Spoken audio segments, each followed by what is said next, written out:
Next topic है hybridisation. इसमें हम क्या पढ़ेंगे देखिए, आपने पढ़ा कि कोई भी मॉलिक्यूल है जैसे वाटर मॉलिक्यूल है, ठीक है, हमारे पास NH3 है, क्या होता है अमोनिया। हर मॉलिक्यूल की अपनी एक स्ट्रक्चर होती है, ठीक है, इसकी कोई स्ट्रक्चर जरूर होगी। अमोनिया है, इसकी स्ट्रक्चर का भी नाम कुछ ना कुछ जरूर होगा। तो होता है कि हर मॉलिक्यूल की अपनी क्या होती है स्ट्रक्चर होती है, क्या होती है स्ट्रक्चर होती है, एक पर्टिकुलर एंगल होगा, ठीक है।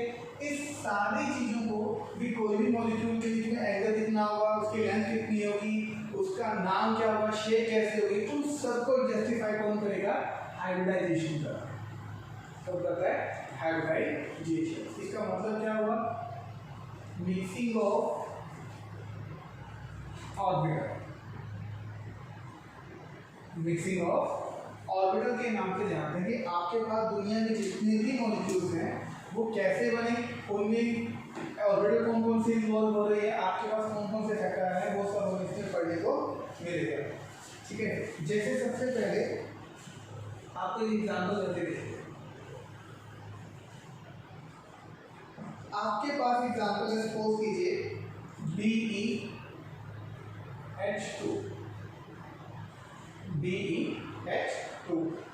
आपको बोलेगा इसकी हाइब्रिडाइजेशन निकाल के दिखाओ। तो इसका मतलब क्या हुआ है, तो आप ये देखो कि इस BeH2 के अंदर कितने सेंट्रल एटम है, कितने साइड एटम है। सेंट्रल एटम एक ही होता है हमेशा। सेंट्रल एटम कौन होगा, जिससे बाकी एटम क्या होते हैं, जुड़े होते हैं, तो क्या होते हैं सेंट्रल एटम। तो इसमें सेंट्रल एटम कौन है, बेरिलियम, और साइड एटम कौन है, हाइड्रोजन, ठीक है। अब आपने क्या करना है, इसके लिए आपने हमेशा सेंट्रल एटम की इलेक्ट्रॉनिक कॉन्फ़िगरेशन को लिखना है। 4 होता है एटॉमिक नंबर बेरिलियम का, इसलिए आपने क्या करना है, बेरिलियम की इलेक्ट्रॉनिक कॉन्फ़िगरेशन लिखनी है। कितनी होती है, 1s2, और दूसरा कौन सी होती है, 2s2। ये होता है 1s2 और 2s, चार हो गए।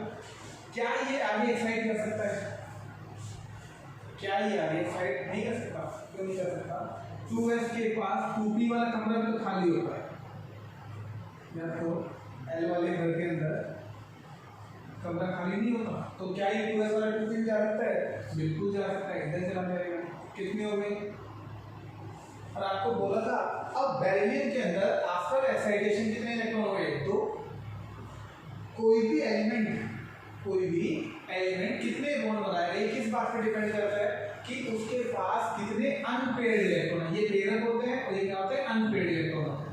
जितने उस एलिमेंट के अंदर अनपेयर्ड इलेक्ट्रॉन होंगे उतने ही वो क्या बनाएगा, बॉन्ड बनाएगा, क्लियर हुई बात। तो अभी बेरिलियम कितने बॉन्ड बना रहा है, 2, क्योंकि अनपेयर्ड इलेक्ट्रॉन कितने हैं, सिर्फ 2 है, ठीक है।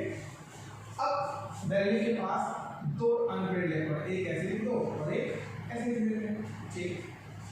अब इसके पास हाइड्रोजन कितने हैं, 2। हाइड्रोजन तो आपको पता है हाइड्रोजन के पास भी एक इलेक्ट्रॉन होता है और दूसरे हाइड्रोजन के पास भी एक इलेक्ट्रॉन है। शेयरिंग कर लेंगे ना, कोवलेंट बॉन्ड की शेयरिंग तो आती है आपको। अब इसमें रियल में क्या होगा, कहते हैं देखो बोरोन बेरिलियम के 2 अनपेयर्ड इलेक्ट्रॉन है, शेयरिंग कैसे होती है, कहते हैं एक इलेक्ट्रॉन किसका, हाइड्रोजन का, बोरोन और हाइड्रोजन का इलेक्ट्रॉन, और दूसरे में भी ऐसे होगा, एक बोरोन का हाइड्रोजन इलेक्ट्रॉन है और दूसरा किसका होगा, हाइड्रोजन का इलेक्ट्रॉन, हो गए पूरे 2 इलेक्ट्रॉन हो गए ना, तो ये आपके इलेक्ट्रॉन पूरे हो गए, और इस बेरिलियम में भी 4 होगा, क्लियर हो। अब आप देखो इसमें आपको सिर्फ इतना पता करना है जी, इस बॉन्ड को बनाने के दौरान बेरिलियम की कौन कौन सी ऑर्बिटल इन्वॉल्व हुई है, ये यूज कर रहे हैं। बेरिलियम इस बॉन्ड को बनाने के दौरान कौन कौन सी ऑर्बिटल का यूज कर रहा है, ये बताना था। तो कौन कौन सी ऑर्बिटल यूज कर रहे हैं, आप बोलोगे इसमें 2 ऑर्बिटल यूज हो रही है, एक s, ये s ऑर्बिटल होती है, एक क्या होती है, p ऑर्बिटल। 3 में से एक ही यूज हो रही है, एक s यूज हो रही है। तो आप बोलोगे बेरिलियम जो है वो सिर्फ 2 ऑर्बिटल यूज कर रहा है जी इस बॉन्ड को बनाने में। तो इसकी हाइब्रिडाइजेशन क्या होगी, आप बोलोगे sp। इसकी हाइब्रिडाइजेशन क्या है, sp। sp हाइब्रिडाइजेशन के ऐसे नाम है जी, sp, sp2, sp3, sp3d, sp3d2, sp3d3, तो पहले हाइब्रिडाइजेशन कौन सी होगी, sp। ठीक, अब आपको sp हाइब्रिडाइजेशन का मतलब क्या होता है, अब ये यार sp हाइब्रिडाइजेशन का मतलब ये हुआ कि आपके पास ये जो बेरिलियम हाइड्राइड है, ये बेरिलियम हाइड्रोजन के साथ 2 बॉन्ड बनाता है और 2 बॉन्ड बनाने के दौरान बेरिलियम की 2 ऑर्बिटल यूज होती है। एक ऑर्बिटल होती है s ऑर्बिटल और दूसरी होती है p ऑर्बिटल। इसलिए इस मॉलिक्यूल की हाइब्रिडाइजेशन क्या हुई बच्चे, sp। क्या हुई, सिर्फ sp हाइब्रिडाइजेशन। क्लियर हुआ। फिर इसके कुछ रूल्स हैं। अगर कहता है आपके पास sp हाइब्रिडाइजेशन होगी, अगर आपके पास sp हाइब्रिडाइजेशन होगी ना, तो वो मॉलिक्यूल कैसे रखे जाएंगे, ऐसे, एक बॉन्ड ऐसे और एक बॉन्ड ऐसे, हमेशा। बस इससे आप और कोई पोजीशन नहीं रखोगे, ऐसे भी नहीं रखोगे, कभी ऐसे भी नहीं रख सकते हो, नहीं, ये सारी गलत है। आपने अगर sp हाइब्रिडाइजेशन है तो शेप ये होगी, हमेशा ऐसे ही लिखा जाएगा। इस शेप का नाम क्या होता है, लीनियर। एक लाइन में नहीं, क्या होगा, लीनियर। तो आपको हमेशा याद रखना है sp हाइब्रिडाइजेशन की शेप क्या होती है, हमेशा लीनियर। और इसके एंगल कितना होगा, इनके एंगल कितना होगा, सेंटर एटम में बॉन्ड एंगल होता है, कितना एंगल है, क्या 180 नहीं है। तो हाइब्रिडाइजेशन का बॉन्ड एंगल हमेशा कितना होता है, 180 होता है। जो मॉलिक्यूल sp हाइब्रिडाइजेशन कराएंगे उसकी शेप क्या होगी, लीनियर। ये इसके लिए फिक्स है। अगर आपके पास कोई मॉलिक्यूल ऐसा है जो आपके पास सिर्फ sp ऑर्बिटल इन्वॉल्व कर रहा है, तो उसकी शेप क्या होगी, लीनियर। एंगल हमेशा कितना होगा, 180। यहाँ तक क्लियर हो गया आपको, ठीक है। ऐसे बताना, ये मैं आपको एग्जाम्पल में समझाया। एक तो ये ऐसे ही आपके दूसरा लेके चलते हैं।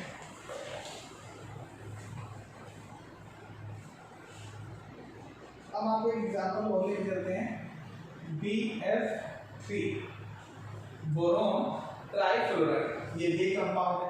आपसे पूछने का बताओ कि इस BF3 की हाइब्रिडाइजेशन बताओ कितनी, तो आप क्या करेंगे, वही सारे प्रोसेस सेम। बोरोन की इलेक्ट्रॉन कॉन्फ़िगरेशन निकाले, कितनी होती है, 1s2 2s2 और 2p1। कई बार, ठीक है, 2s2 और 2p1। ये तो उसकी ग्राउंड स्टेट होगी। क्या ये आगे एक्साइट कर सकता है, क्या ये आगे एक्साइट कर सकता है, क्या करो, 2s वाला 2p पे जा सकता है ना, अगर इलेक्ट्रॉन खाली है तो, भूलो मत इस बात को। तो क्या ये इलेक्ट्रॉन इधर शिफ्ट कर सकता है, खाली है तो यहाँ से रख के यहाँ आ जाएगा। कितने अनपेड इलेक्ट्रॉन होंगे, 3, एक s में 2p में, ठीक है। फ्लोरीन भी कितने हैं, 3 हैं, फ्लोरीन कितने हैं, 3। तो आपके पास बोरोन ऐसे हो जाएगा, चलेगा, ठीक है। अब देखो, क्या यहाँ पर एक बात नोट करो, क्या एक फ्लोरीन आ जाएगा, सब ठीक है।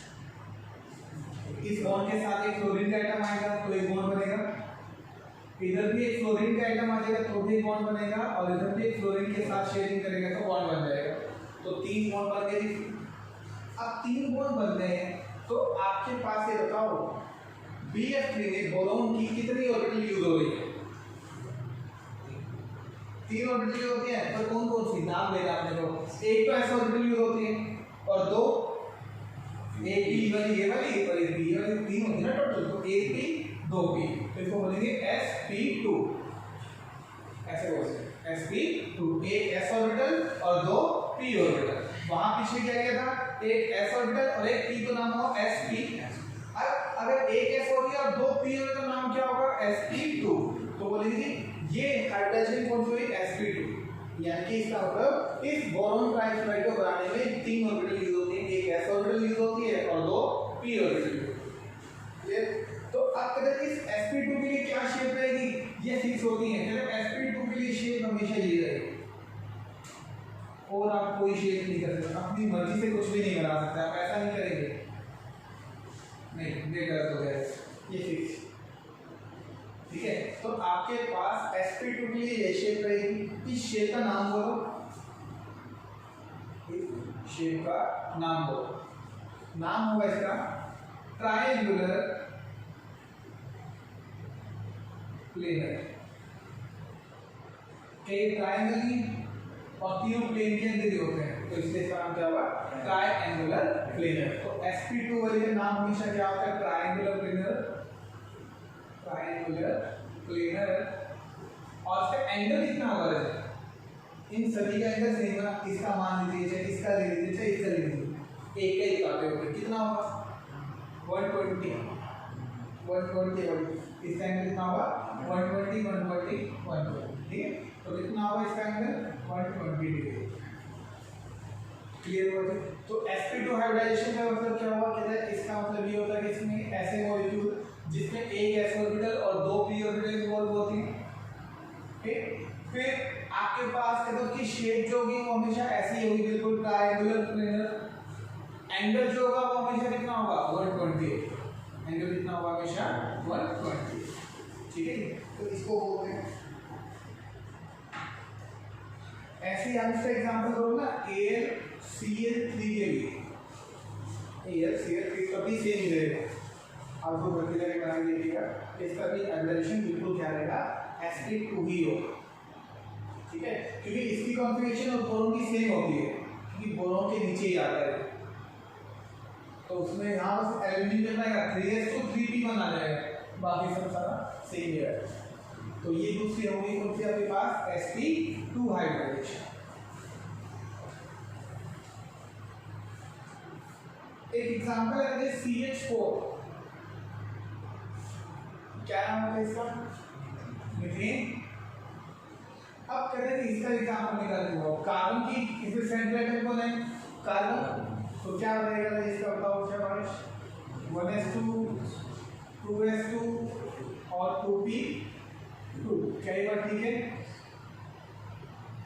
अभी आपको कितने इलेक्ट्रॉन दिखाई दे रहे हैं जी? अनपेयर्ड, सिर्फ 2, बाकी ये दोनों क्या है? पेयर। आपको क्या एक्साइट कर सकते हैं? बिल्कुल ये 2s वाला 2p पे जा सकता है, ये जैसे ही जाएगा तो ये इलेक्ट्रॉन कहाँ मूव कर जाएगा? यहाँ पर। अब कितने अनपेयर्ड इलेक्ट्रॉन? 4। तो कार्बन के पास 4 अनपेयर्ड इलेक्ट्रॉन है। बॉन्ड भी कितने बनाने हैं? 4 ही बनाने हैं। तो क्या ये चारों के चारों शेयरिंग कर लेंगे? 1 2 3 और 4। तो कार्बन चारों बॉन्ड बना दिए थी हाइड्रोजन के साथ। लेकिन अब ये कहता है कि आपके पास कार्बन के चारों बॉन्ड बनाने के दौरान कितनी ऑर्बिटल यूज हो रही है? कार्बन की कितनी ऑर्बिटल यूज हो रही है? 4 ऑर्बिटल यूज हो रही है। कौन कौन सी? एक तो s हो रही है, और p कितनी होती है? 3। तो नाम क्या होगा?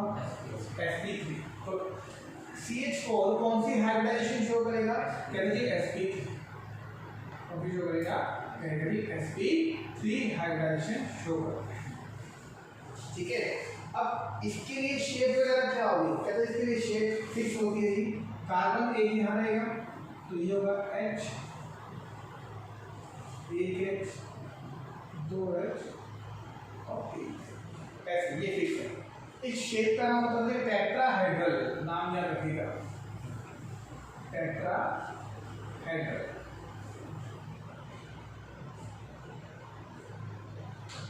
इस शेप का नाम होता है टेट्राहेड्रल। इसका एंगल कितना होता है? इसका एंगल होगा रहे 109 डिग्री 28 मिनट, ये फिक्स होता है 109 degree 28 minute, 109.28 minute, 109 degree 28 minute, ये इसका एंगल होता है। ये जितने भी मॉलिक्यूल है वो 3 डायमेंशंस में होते हैं। अब ये एक्चुअली ये ऐसा नहीं होता है, ये ऐसा होता है। मेरे पास मॉलिक्यूल तो पढ़ना दिखाता हूँ मैं लोगों को। ऐसे एक मॉलिक्यूल ऊपर होता है, ऐसे 1 2 3 4, ये 3 डायमेंशन है, तो इसको हम ऐसे दिखा सकते हैं। ये जो है ना, ये पीछे की तरफ खिसका होता है, या तो आगे की तरफ होगा या पीछे की तरफ होगा, तो हम दिखा नहीं सकते, लेकिन ऐसा होगा। और सर एंगल जो होता है ना, इस हिसाब से होता है कि 109 डिग्री 28 मिनट, 109 डिग्री 28 मिनट। और इसकी स्ट्रक्चर को हम क्या बोलेंगे? टेट्राहेड्रल स्ट्रक्चर बोलते हैं। तो ये सारे फिक्स हैं। sp3 है तो क्या होगा? टेट्राहेड्रल, sp2 है तो ट्रायंगुलर प्लेनर, और Sp होगा तो क्या होगा, ये ऐसे आएगा, ठीक है। ओके, एंगल भी आपने याद रखना। फिर आएगा आपके पास एक और एग्जांपल,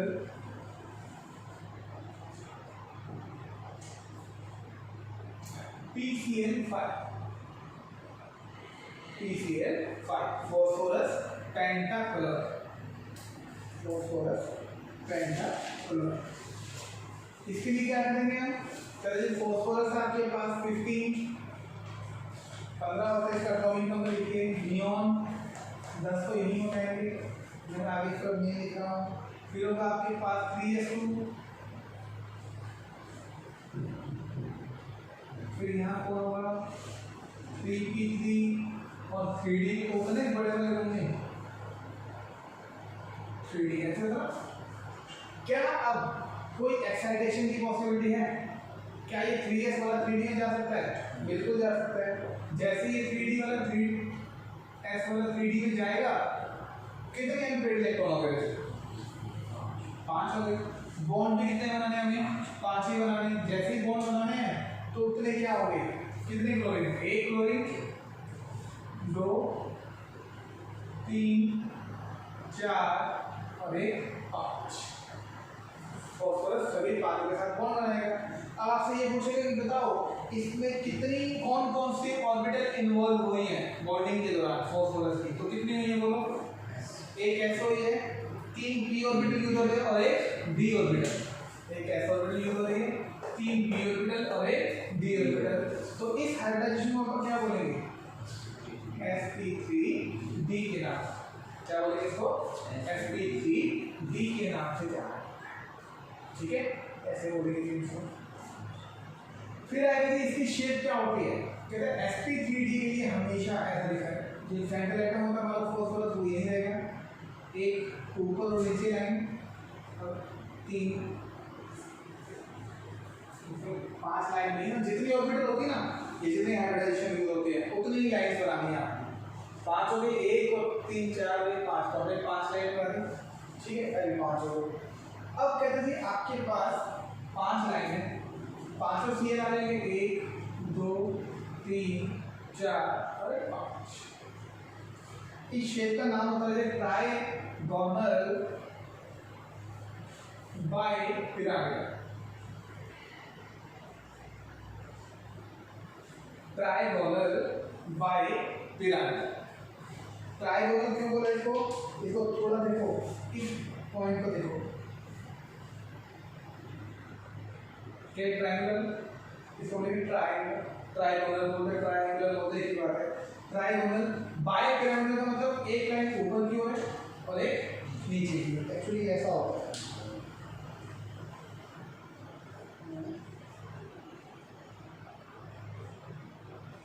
ऐसा। इसको देखना, ये बीच में फॉस्फोरस है, ठीक है, ये एक लाइन एक ही ओर, 2 क्लोरीन एक ही ओर, ट्रायंगुलर बना है ना। अब जैसे ही ट्रायंगुलर बनेगा तो कहता है बाकी क्या होगा? कहता है अब ऐसे इसको इमेजिन करो कि यही कलर है, एक ये वाला कलर ऐसे सिर के ऊपर है और एक क्या है ऐसे होगा, और एक इसके बिल्कुल ऊपर हो जाएगा, ठीक है। तो उसको देखेंगे हम, तो ये मतलब ये कोई 3 डायमेंशन है, तो उसको कैसे बोर्ड पे दिखा नहीं पाएंगे। तो कहते हैं ये इसका नाम है ट्रायंगुलर ट्रायंगुलर बाइपिरामिडल। अब कहते हैं एंगल कितने कितने होंगे इसके? इसमें 2 एंगल होंगे, एक तो ये आपका ट्रायंगुलर है और ये आपका, अब ट्रायंगुलर का तो एंगल होता है 120, दिखाई दे रहा होगा साहब, और इसका 180, हाँ उसका लिखा होगा 180, तो होगा जी आपके पास 180 होता है और एक 120 होता है। क्लियर हो गया? ठीक है, कई बार बुक में किसी बुक में ना ऐसा नहीं मिलेगा आपको 90 और 120। इसका मतलब क्या हुआ? ये सिर्फ इसका एंगल होता है, फॉस्फोरस और क्लोरीन का एंगल तो कितना हुआ 90 हो, और इस फॉस्फोरस और इस क्लोरीन का जो एंगल होगा ना कितना होगा 120। ऐसे भी बोल सकते हैं, मैंने पूरा इकट्ठा लिख तो 180, तो एक ही मतलब होता है, कंफ्यूज मत होइएगा, ठीक है। तो अगर आपके पास कोई ऐसा मॉलिक्यूल जो sp3 हाइब्रिडाइजेशन यूज करता है तो उसकी शेप क्या होगी? आपके पास ट्रायंगुलर बाइपिरामिडल ऐसी शेप होगी, एंगल 90 और 120। ये इसमें भी थोड़ी स्पेशल चीज होती है, कहता है आपके पास जो ये ऊपर और नीचे लाइन है ना, इसको बोलते हैं एक्सियल पोजीशन, इसको बोलेंगे एक्सियल पोजीशन, ऊपर और नीचे वाले बस। और बाकी ये तीन पोजीशन में ट्रायंगल वाली, इसको बोलते हैं इक्वेटोरियल पोजीशन, इक्वेटोरियल पोजीशन। ये बहुत इंपॉर्टेंट है, equatorial position.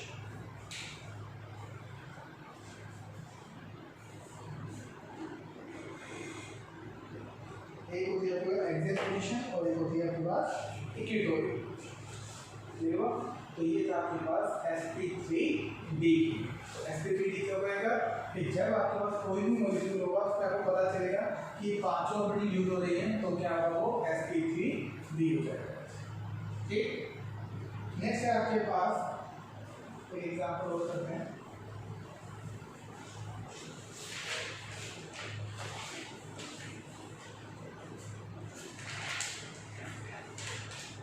SCF6 sulphur hexafluoride. अब इसकी कॉन्फ़िगरेशन को कितनी होती है, ये नियॉन 10 कितना होगा 3s2 3p4 और 3d खाने के लिए और ये 3s। अभी एक बार सिर्फ देखने पर आपको लगेगा कि सल्फर के सिर्फ दो अनपेयर्ड इलेक्ट्रॉन है, तो सल्फर कितने बॉन्ड बनाता है, दो। सल्फर दो बॉन्ड ही बनाता है, जैसे H2S, ये 10th क्लास का नाम था हाइड्रोजन सल्फाइड, प्रोटॉन है किसका एलर्जी। सल्फर कितने बॉन्ड बनाता है, दो भी बनाता है। तो कहता क्या सल्फर आगे और एक्साइड कर सकता है, क्या ये 3p वाला 3s 3d में जा सकता है, बिल्कुल जा सकता है। अगर कहते चला जाएगा तो कितने बॉन्ड बना रहा है, चार बनाएगा, तो सल्फर चार बॉन्ड भी बनाता है, याद है SO2 सल्फर डाइऑक्साइड भी होता है। कहते क्या ये 3s वाला भी 3d में जा सकता है, हमने बोला था 3 वाले सब में जा सकता है, तो बिल्कुल जाएगा। तो अब कितने हो गए सल्फर हो गए 6 हो गए, 6 हो गए, तो एक SO3 भी तो होता है, सल्फर 2 4 और 6 बॉन्ड भी तो बनाता है। तो हमेशा ध्यान, सल्फर 2 बॉन्ड भी बनाता है, 4 भी बनाता है, 6 भी बनाता है, वो उसकी मर्जी होती है। ठीक है, कि इसके साथ जुड़ा कौन हुआ है। यहाँ सल्फर में कितने बॉन्ड बनाने हैं, 6 बना देगा, बना सकता है, बिल्कुल बना सकते हैं। 6 अनपेयर्ड इलेक्ट्रॉन है, और अब आप खुद देख लो 6 अनपेयर्ड इलेक्ट्रॉन है, तो उस अनपेयर्ड इलेक्ट्रॉन की ऑर्बिटल कौन कौन सी है, वही आपकी क्या होगी, हाइब्रिडाइजेशन। वही क्या होगी आपकी हाइब्रिडाइजेशन। कितनी होगी बोलो, अब इसकी हाइब्रिडाइजेशन हो सकती है sp3d2, एक sp हो रहा है s, 3p हो रही है 3 और 2d, तो इसकी हाइब्रिडाइजेशन क्या होगी sp3d, sp3d। ठीक है, अब sp3d2 के लिए क्या रहेगा, कहते हैं आपके पास सेंट्रल एटम जो भी है कुछ भी हो सकता है, आपने पहले स्क्वायर बनाना है, स्क्वायर बना एक ऊपर और एक 6 लाइन होगी, एक स्क्वायर बनेगा और एक ऊपर और नीचे।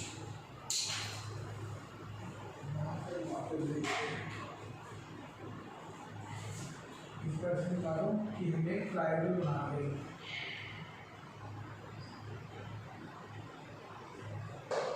ठीक है, तो सारे फोड़े लगा दीजिए इसके पास, फोड़े लगाते हैं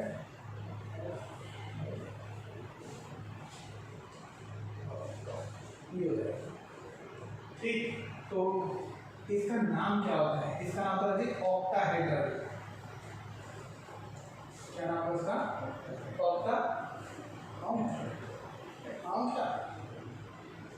ऑक्टाहेड्रल होता है इसका।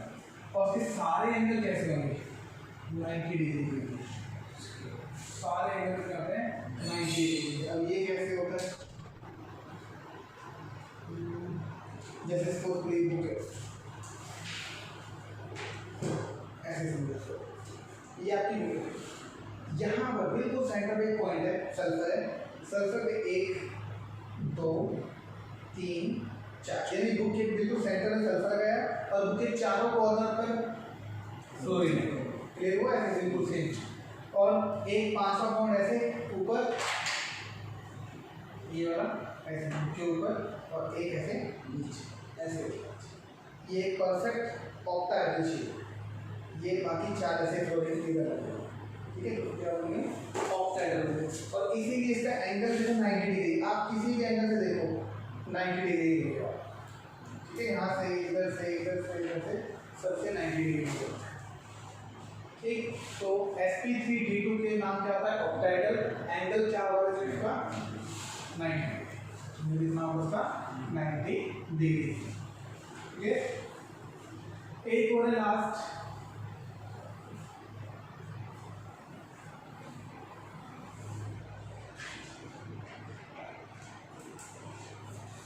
IF7। IF7 आयोडीन, इसमें आपके पास कितना रहेगा? सामने का टॉप होगा क्लोरीन, क्लोरीन, ब्रोमीन और आयोडीन। ऐसा हो तो कभी ऐसा करना, देखो टाइम होता है इसका, इसमें 18 ऐड कर दो, कितना होगा? 17। फिर 18 ऐड कर दो, कितना होगा? 35। फिर आप इसमें कितना ऐड कर दो? 32 ऐड कर दो, कितना आ जाएगा? 57। 52 ऐड करते हैं, 67, ये 7 और ये 67 हो जाएगा, ठीक है? अब 67 के बाद कितना? 67 एक होता है ज़ीरोन। ज़ीरोन कितना होता है? 54। 54 और फिर कितने आगे ऐड हो जाएंगे? 7 ऐड होंगे ना, वैलेंस इलेक्ट्रॉन 7 होते हैं, तो कितना आएगा? कहते हैं आपके पास 5s2 ऐसे करके देख लिया अगर कोई भी कुछ नहीं याद रहता है तो ये इसका 7s 5s P5 और 5d क्या है? खाली। 5d क्या है? खाली। तो अभी आपको एक चीज दिखाई देगी कि आयोडीन कितने बॉन्ड बना सकता है? कितने अनपेयर्ड इलेक्ट्रॉन दिखाई दे इसके पास? अभी सिर्फ एक आयोडीन एक बॉन्ड बना सकता है।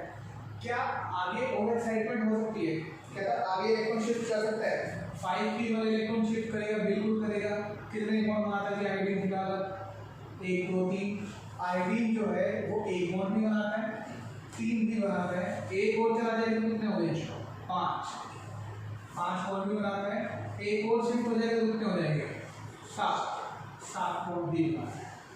आयोडीन 1 भी बनाता है, 3 भी बनाता है, 5 भी बनाता है, 7 भी बनाता है। अभी कितने बना रहा है? 7। अभी कितने बनाता है? 7। तो देखो 7 बॉन्ड बनाने के दौरान उसकी कौन कौन सी ऑर्बिटल यूज हो रही है? इसके पास फ्लोरीन, फ्लोरीन, फ्लोरीन और फ्लोरीन। कितने ऑर्बिटल यूज हो रही है इसकी? 7 में कौन कौन सी ऑर्बिटल यूज हो रही है? एक s यूज होती है, 3 p होती है और d भी 3 ही होती है। हाइब्रिडेशन क्या होगी? sp3d3। sp3d3 ये सिर्फ sp3d3 इकलौता ये एग्जांपल है, कोई एग्जांपल नहीं, ठीक है? इसकी शेप क्या होगी? ध्यान से देखिएगा। पहले आपने पेंटागोनल बनाना है, पेंटागोनल बनाना है 5 ऑर्बिटल। फिर आपने क्या करना है? सेंटर में आई लगाना है, ये होता है आई के बाद 5 किससे जोड़ देना है? फ्लोरीन से। 1 2 3 4 5 ये तो आसान हो गया। सिर्फ 2 फ्लोरीन और लगाने हैं, एक ऐसे है ना थोड़ा सा ऊपर टेढ़ा करके इधर और एक वापस नीचे इधर। कितने बंदे? 7 बंदे। इसका नाम क्या होगा? कहता है इसका नाम होगा ये आपके पास पेंटागोनल। पेंटागोनल समझ में आया? पेंट फॉर्म में, और इसको ऊपर नीचे लोग क्या बोलते हैं? बाइपिरामिडल। क्या बोलेंगे इसको? बाइपिरामिडल, पेंटागोनल बाइपिरामिड, ये इसका नाम होता है, ठीक है? तो ये आपके पास टोटल हाइब्रिडाइजेशन थी। आपके पास एक sp, sp2, sp3, sp3d, sp3d1 2 और sp3d, ये 7 होती है, ठीक है? दुनिया के जितने भी कंपाउंड होगा ना, कोई भी कंपाउंड होगा वो इसी हाइब्रिडाइजेशन के अंदर ही आते हैं। कोई भी कंपाउंड अगर बनाओगे ना तो आपको दिखेगा कि sp, sp2 इनमें से ही कोई आएगा, इन 7 में से ही कोई हाइब्रिडाइजेशन जरूर होगी। और आपको पेपर में सिर्फ ये पूछा जाएगा कि मान जैसे बोला कि मुझे बताओ SPH4 की हाइब्रिडाइजेशन बताओ और एंगल बताओ उसका, तो आप क्या करोगे, ये निकाल के देखना पड़ेगा। ठीक हुआ, ये तो सिर्फ तरीका समझाने का। एक इसका शॉर्टकट तरीका भी आता है जिसमें आप सिर्फ क्या करोगे, आपने वैल्यू पुट की, फटाफट पता चल जाएगा कि कौन सी वैल्यू है। ठीक, और वो देखते हैं, ये तो आपको समझाने के लिए था, हल्की शॉर्टेज है। किसी का भी हाइब्रिडाइजेशन निकालने का तरीका क्या होता है, सबसे पहले मैं सारे लिख देता हूँ। एक होता है sp2 sp3 sp3d sp3d2 और sp3d ये 6 ऑर्बिटल आपके पास, 6 हाइब्रिडाइजेशन है। इसके लिए आपके नाम भी याद रखने रहते हैं आपने। इसका नाम क्या होता है, लीनियर। ये कौन सा होता है, ट्रायंगुलर, इसको प्लेनर बोल दूंगा मैं, ट्रायंगुलर प्लेनर। ये टेट्राहेड्रल, फिर ये कौन सा होगा, ट्रायंगुलर बाइपिरामिडल। ये आपके पास ऑक्टाहेड्रल, और ये आपके पास है पेंटागोनल बाइपिरामिडल। ठीक है, ये एंगल लगाया जाता है। अब हम करते हैं तरीका कि आप हाइब्रिडाइजेशन इतना सब लिखने के बावजूद वैसे कैसे निकालोगे, आपको टाइम कम होगा, आपको कंपटीशन में ऐसे हो सके, पूरा 1 मिनट ही होता है इसके। तो हाइब्रिडाइजेशन का formula, number of valence electron of central atom, number of valence electron of central atom plus number of monovalent atom,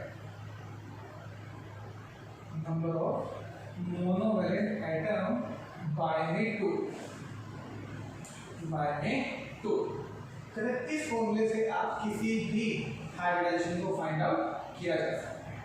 ठीक है, इसमें हम आगे एक फॉर्मूला थोड़ा और ऐड करेंगे, आगे प्लस के टाइम नेगेटिव आयन को बाद में करेंगे जब हम उस लेवल पे पहुंचेंगे। तो अभी सिर्फ सीखने के लिए इतना ही है हमारे पास। तो कहते हैं इस फॉर्मूले से आप किसी को भी निकाल सकते हैं।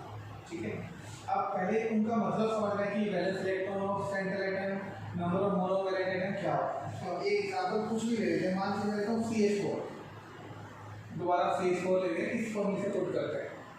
आपको CH4 दिया, आपने ये नहीं करना, आपने सोचते हो शॉर्टकट तरीके से चलते जो फॉर्मूला दिया हुआ है बुक में है ये फॉर्मूला। अब आप कहोगे इसमें सबसे पहले आपने जो गिवन मॉलिक्यूल हो ना उसमें सेंट्रल एटम ढूंढो, कौन सा है, कौन है सेंट्रल एटम इसमें, कार्बन। ठीक है, तो आपको ये बोलना था सेंट्रल एटम के आपके नंबर ऑफ वैलेंस इलेक्ट्रॉन पता करने कितने, इस कार्बन के वैलेंस इलेक्ट्रॉन कितने पता करना, 4 होता है। और वैलेंस इलेक्ट्रॉन क्या होता है, आउटर शेल कोई इलेक्ट्रॉन को क्या होते हैं, वैलेंस इलेक्ट्रॉन। ये बात तो क्लियर है। तो यानी कि आपको वैलेंस इलेक्ट्रॉन पता चले कितने हैं इसके, 4 डिवाइड बाय। ठीक है, अब बात है कि नंबर ऑफ मोनोवैलेंट एटम, बस ये थोड़ा देखना होता है। अब ये कौन है, कहते हैं नंबर ऑफ मोनोवैलेंट एटम कौन होते हैं, ध्यान से सुनिएगा। नंबर ऑफ मोनोवैलेंट एटम होते हैं जो सिर्फ एक बॉन्ड बना, 1 बॉन्ड, या जिसकी वैलेंसी 1 होती है, दोनों में कोई होगा, जिसकी वैलेंसी 1 होगी या जो एक बॉन्ड बनाएगा वो कौन होते हैं, मोनोवैलेंट। और वो सिर्फ 5 ही, ज़्यादा नहीं है। कौन कौन से हैं, एक है हाइड्रोजन, फ्लोरीन, क्लोरीन, ब्रोमीन और ये 5 मोनोवैलेंट। जो 17 ग्रुप है वो पूरा और एक हाइड्रोजन, क्योंकि इन सब की वैलेंसी क्या होती है, 1 होती है। ठीक है, ये आपके मोनोवैलेंट एटम। इसके अलावा कुछ भी आए उसको हम काउंट नहीं करेंगे। अब देखो ध्यान से, नंबर ऑफ वैलेंस इलेक्ट्रॉन मैंने ये 4 होते हैं डिवाइड बाय 2। अब यहाँ पर तो आप सेंट्रल एटम से लेते हैं इलेक्ट्रॉन, यहाँ हमने क्या लेते हैं, नंबर ऑफ मोनोवैलेंट एटम देखने कितने हैं, इलेक्ट्रॉन नहीं लेते, क्या लेते हैं, एटम लेते हैं। कितने एटम हैं, 4। तो 4 की वैल्यू आ गई 4।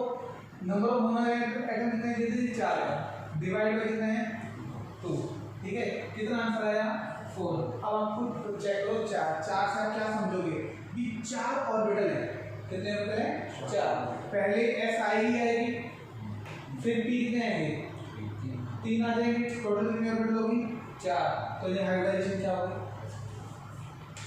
आसान है ना, इसमें 10 आंसर में नहीं करना पड़ेगा, इससे आप फटाफट 2 मिनट में आंसर निकालो। ठीक है, जैसे एग्जांपल ऑफ फिजिक्स एक और करके देखो, आप मुझे करके दिखाइए। अजय PCl5 के लिए बताओ, शाबाश। अब PCl5 के लिए number of valence electron card कितना होता है,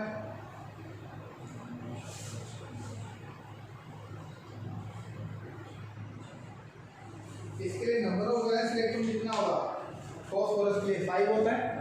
अब आपके पास मोनोवैलेंट एटम कितने होंगे, कहता है क्लोरीन क्या मोनोवैलेंट में आता है, बिल्कुल आता है। तो यानी कि इसके नंबर ऑफ वैलेंस एटम कितने हैं 5, नंबर ऑफ मोनोवैलेंट एटम कितने हैं 5, कितना आया 5 का मतलब क्या हुआ, 5 ऑर्बिटल यूज हो गए, एक तो s होगी 3 p होगी, इससे ज्यादा नहीं हो सकती, एक क्या होगी, तो हाइब्रिडाइजेशन क्या होगी sp3d। और जब आपको ये पता चल गया sp3d होगी तो शेप भी बना दोगे, नाम भी दोगे। क्या ये बात समझ में आई, आसान था। तो इससे हम कैसे निकाल सकते हैं, अलग अलग तरीके से क्या निकाल सकते हैं, वैलेंस इलेक्ट्रॉन निकाला। क्लियर हुआ, ये अच्छा ना। लेकिन अभी इसका सिर्फ एक पार्ट है, 3 पार्ट होते हैं अलग। इसमें कुछ आएंगे आपके पास, ये तो सब हमने वो किए जिसके लोन पेयर नहीं थे, इसमें सब में हमने क्या किया जिसके लोन पेयर नहीं था। अगर लोन पेयर वाला कोई है जिससे आप कैसे करोगे, जैसे सपोज करो आपको बोला मैंने NH3 के लिए बताओ, इससे बताओ NH3 के लिए। अब ध्यान से सुनना, नाइट्रोजन के लिए वही सेम क्या होगा, हाइब्रिडाइजेशन 1s2 2s2 और 2p3, ये आपका 2p है, ये आपका 2s है और ये आपका 1s2 है। नाइट्रोजन के वैलेंस इलेक्ट्रॉन कितने हैं 5, ये वाला वैलेंस इलेक्ट्रॉन है 5। अब नाइट्रोजन कितने बॉन्ड बना सकता है 3, और वहां पर कितने अनपेड है 3 ही अनपेड है। तो देखो जी आपके पास 3 अनपेड है, तो एक इसके साथ एक इसके साथ इसके साथ कितने होंगे p तो हो गए 3, ठीक है। लेकिन अब हम कहोगे कि ये क्या है, ये भी तो वैलेंस इलेक्ट्रॉन था, और ये आपको बताया ना कि नाइट्रोजन के पास 5 इलेक्ट्रॉन होते हैं ऐसे, 3 तो बॉन्डिंग के काम करेंगे और एक जो होता है वो क्या होता है नॉन बॉन्डेड होता है, इसको क्या बोलते हैं नॉन पेयर, ये काम नहीं करता लेकिन फिर भी माना जाता है, ठीक है ना। तो मान लो 5 भाई है, 3 भाई तो काम करते हैं और 2 काम नहीं करते, तो आप क्या बोलोगे, तुम कितने भाई हो, आप क्या बोलोगे 5 ही बोलोगे ना। हम ये तो नहीं कहते कि 3 काम करते हो तो 3 ही भाई हैं, 2 तो नालायक हैं, 5 तो 5 ही रहेंगे। तो वही चीज है कि 3 तो काम करने वाले बॉन्डिंग है, ये नॉन बॉन्डेड है, पर काम ये भी होंगे। अब आप कहोगे यार कि ये काम होंगे तो अब इसको क्या करें, ये भी बॉन्डिंग में पार्टिसिपेट करेगा, जब आपकी जायदाद का हिस्सा बटेगा तो इसमें पार्टिसिपेट करेगा, तो ये ऑलरेडी भी इन्वॉल्व होती रहती है। ऐसी कोई भी हाइब्रिडाइजेशन नहीं होती जो जिसमें s ऑर्बिटल ना हो, ऐसी दुनिया में कोई भी हाइब्रिडाइजेशन नहीं है जिसमें क्या ना हो s ऑर्बिटल ना हो।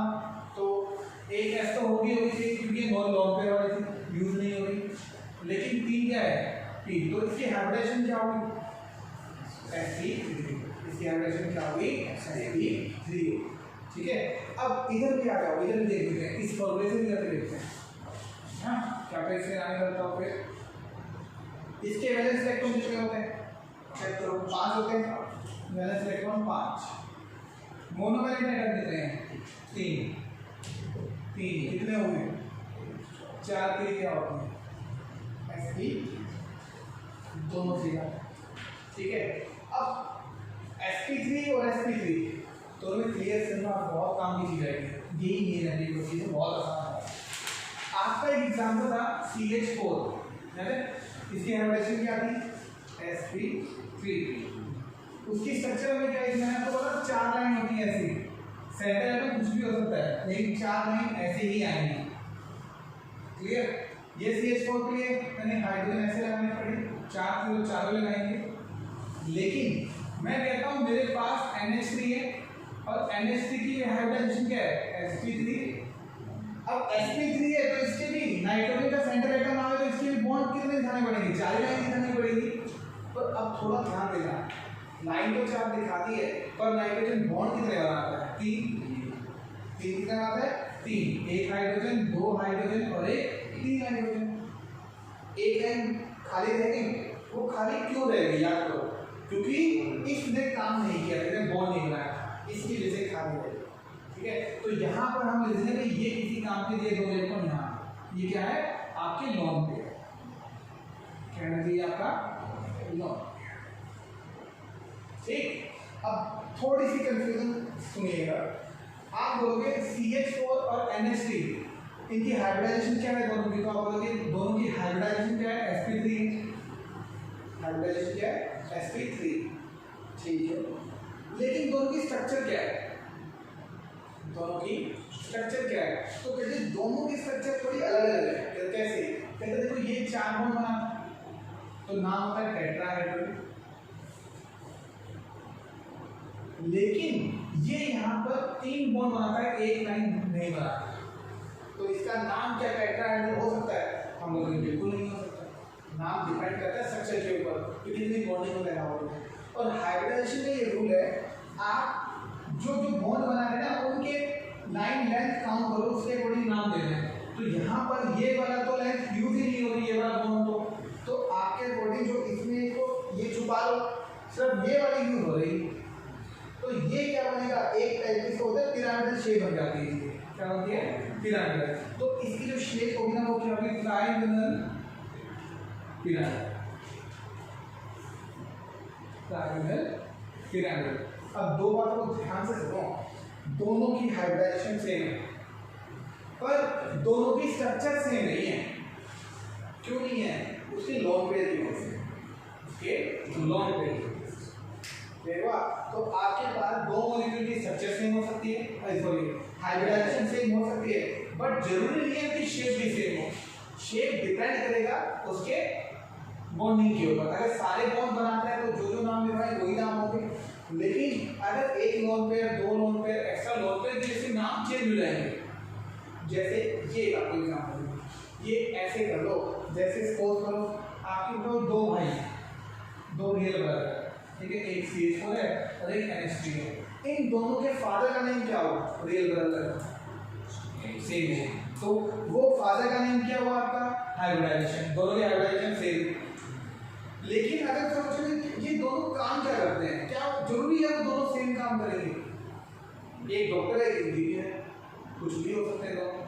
तो ऐसे ही शेप क्या होती है, ये दोनों इनका जो कैरियर है वो है, एक कुछ कर रहा है कुछ कर रहा है, दोनों अलग अलग है। जो ज़्यादा मेहनत कर रहा है उसका नाम कुछ और है, जो कम मेहनत कर रहा है उसका नाम कुछ और है। ठीक है, तो ये होता है हाइब्रिडाइजेशन और स्ट्रक्चर 2 अलग अलग बातें होती हैं। हाइब्रिडाइजेशन सबकी सेम हो सकती है, सेम नहीं भी हो सकती, और ऐसी स्ट्रक्चर भी सबकी सेम हो भी सकती है, नहीं होती, वो डिपेंड करेगा हम इस फॉर्मूले से अप्लाई करें। क्लियर होगी? तो आज यहाँ तक कीजिए, कल मैं आपको सुबह टाइम बताऊँगा।